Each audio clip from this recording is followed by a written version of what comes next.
Consider the following scenario. Miss Roberts teaches kindergarten and is meeting her class on the first day of school. This is the first time some of her students have attended formal schooling, and they will need time to adjust to routines like lining up and raising their hands. Others have already attended multiple years of preschool. Some students are already reading at a first grade level or higher, while others haven't learned letter names yet.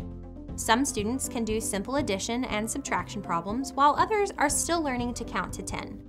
Many students are excited about kindergarten, but others are anxious about being away from home for so long. Teachers of all grade levels and subjects welcome diverse students into their classrooms each year, each with their own prior knowledge and experiences, cultures, interests, strengths, and challenges. Differentiated instruction is one strategy teachers use to meet the needs of all the students within the classroom and help everyone to meet the learning objectives. In this video, we will describe differentiated instruction and the types of data teachers use to plan for it. We will also describe what forms differentiation may take within the classroom.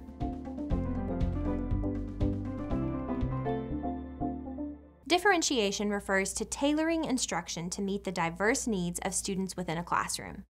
It may involve differentiating the instructional content, instructional process, or learning environment.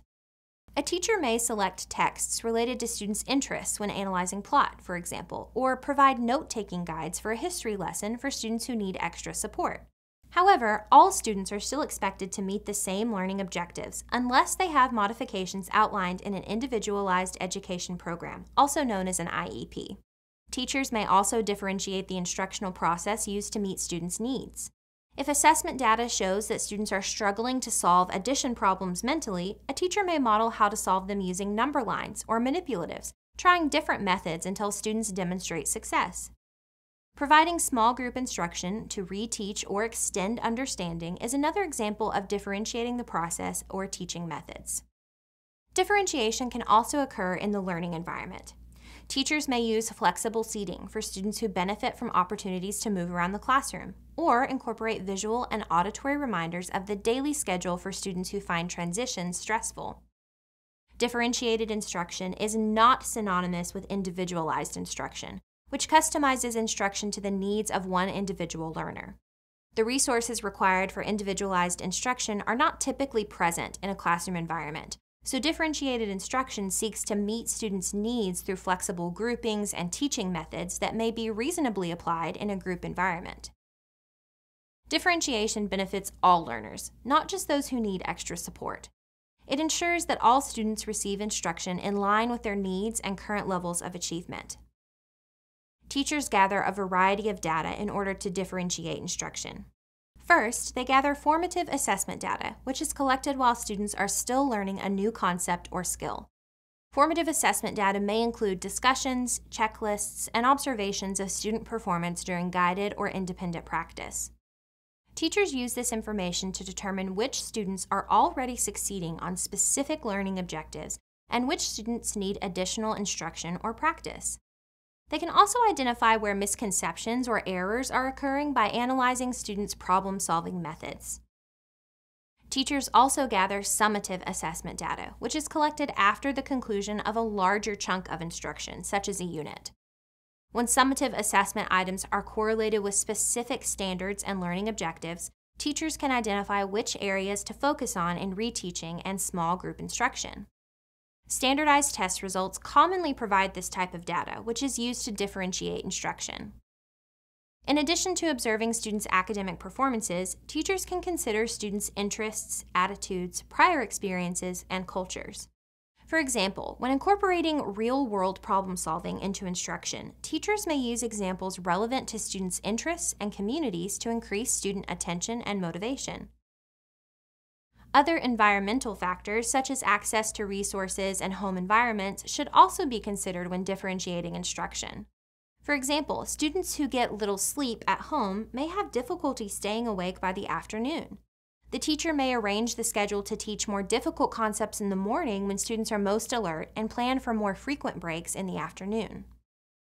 Let's take a look at an example of differentiation in an elementary classroom. Mr. Baxter is beginning a new lesson on two-digit addition. Pretest results have indicated that a small group of students have already mastered this skill. Rather than requiring these students to sit through an introductory lesson that may cause boredom, Mr. Baxter has planned a cooperative, project-based activity on addition for them to complete instead. Simultaneously, Mr. Baxter introduces two-digit addition to the rest of the class. He models the procedure several times and then assigns some guided practice problems. He walks around the room and observes students, stopping to monitor their approaches and ask them to explain their thinking.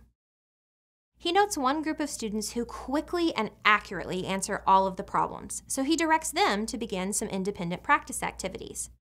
He notes another group who struggles on the first steps, and he plans a small group reteaching session for later in the day. He observes one student who is not aligning the digits correctly, causing errors. He stops to show the student how to fix this issue, then checks back later to see if the student is applying his feedback.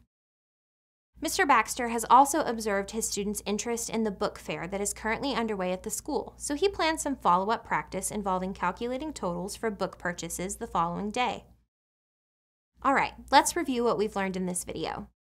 Differentiation refers to tailoring instruction to meet the diverse needs of students within a classroom.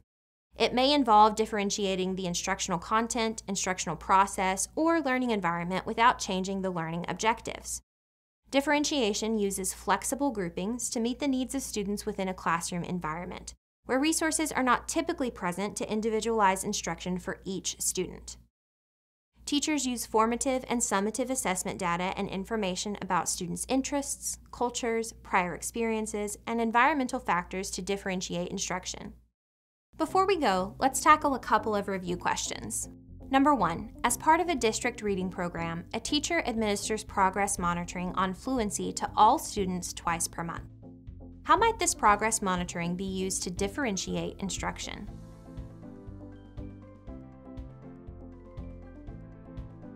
The data gathered as a result of the progress monitoring can be used to plan small group instruction.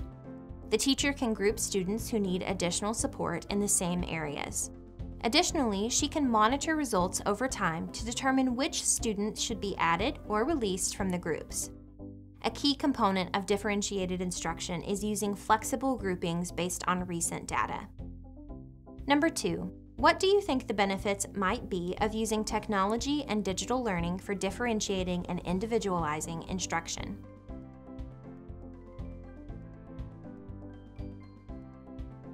Many apps and online programs include assessments that determine students' current knowledge and skill levels and tailor instruction to these levels. They can also provide customized feedback based on students' responses. Students may use these programs individually or in groups for reteaching, practice, enrichment, or other purposes. Thanks for watching and happy studying!